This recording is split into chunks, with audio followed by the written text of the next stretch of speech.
నా దేవుడు దావీదును కూడా అభిషేకించాడు, నన్ను దీవించిన దేవుడని సౌలు ఆశీర్వదించాల్సింది పోయి అతను అసూయ పెట్టుకున్నాడు.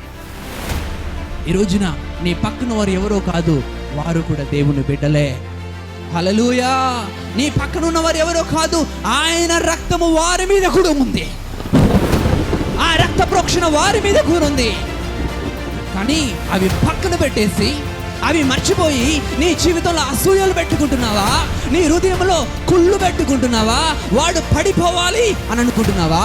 నేను అంటున్నాను తెలుసా, ఎవడు త్రొవ్విన గుంటలో వాడే పడతాడు. గట్టిగా చప్పులు కొడుతూ ప్రభు నామని మహింపడగా. అలాంటి స్థితిలో ఉంటే ఈ రోజున యోసేపు జీవితంలో మీరు ఆలోచన చేయండి. అన్నదమ్ములు యోసేపు మీద అసూయపడ్డారట.